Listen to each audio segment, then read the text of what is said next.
So overall, I would have to rate these pedals more like a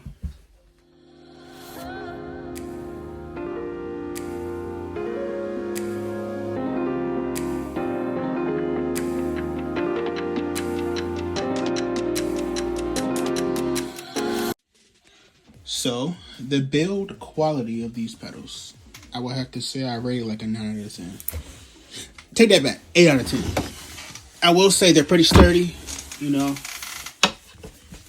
They are sturdy.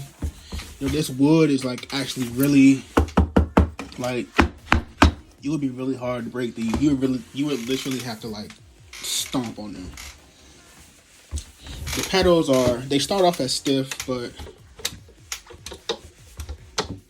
you know, I will say they do not feel like a Hammond pedal board. Like if you go and play a organ at church, it's not gonna feel like that. I'm not gonna lie to you.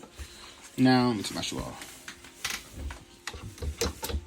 Like if you're trying to do heel toe, they feel really weird. They feel really weird. Now, granted, this isn't a real Hammond, but it's just like they just feel off. I don't really know how to explain it. And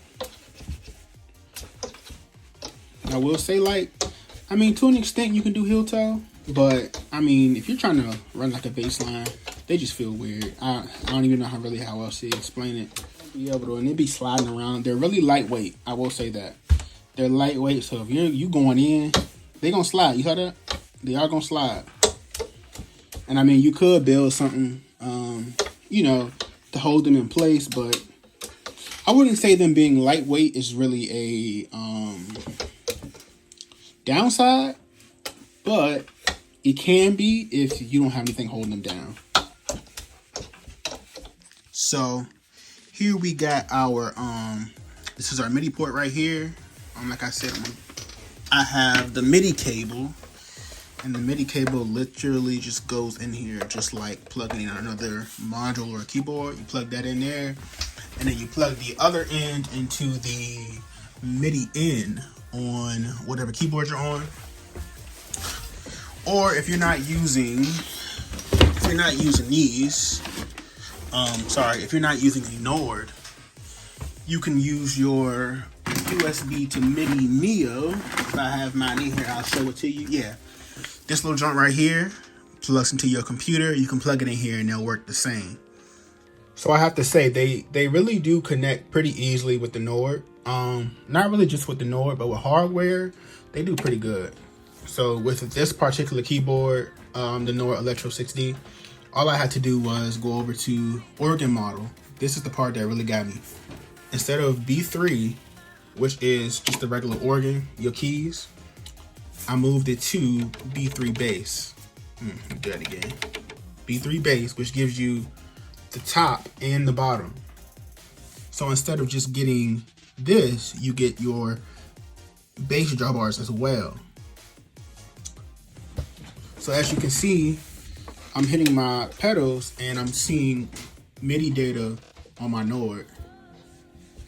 So you just adjust. These are your regular drawbars for the top of the keyboard.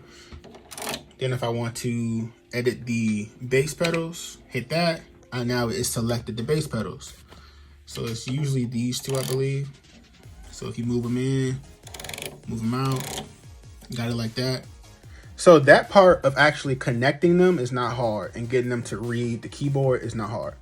But I will say the next part will be setting it up, putting them on the same channel so it knows the bass pedals is playing bass instead of actual organ, instead of the actual organ keys. But if you want a video on that, I can help you out with that. Just hit me in the comments. I have to say, like, they feel tough. Like, they feel like they'll be hard to break if you transport them. You know, just sitting here, I'd be highly surprised if they broke. I'll get that to you. These pedals, they even feel tight. You know, like, it was, build quality is great. I'll give that to them. Now, when it comes to actually playing organ, like, you know, heel toe and all the other stuff, you can, but it's gonna feel really weird. I'm not gonna lie to you. It's gonna feel really weird. Sometimes the pedals be sliding. You know, if you in the moment, you know, these joints gonna be sliding all over the place unless you build something to hold them in place. So overall, I would have to rate these pedals more like a 5. You know, if you're just getting into it and you're just trying to learn how to, not really learn, but trying to feel how an organ feels, I say go ahead and get them, because everything else in this category is super duper duper expensive for no reason. So I get it, because I got them. I mean, they weren't a waste by any means. I did get better using these pedals, but once you level up a little bit, and you want to increase your foot game, I would say go ahead and upgrade, because these can become a bit of a hassle. And even though they are on the budget end, they're still $500. You know what I'm saying? So I would say go ahead and put your money towards the original Hammonds, or, you know, go ahead and move up, discount, or whatever you got to do, I would say. But if you're on a budget, these definitely get the job done. Don't get me wrong. But I appreciate y'all for watching, bro. I'll catch y'all in the next one.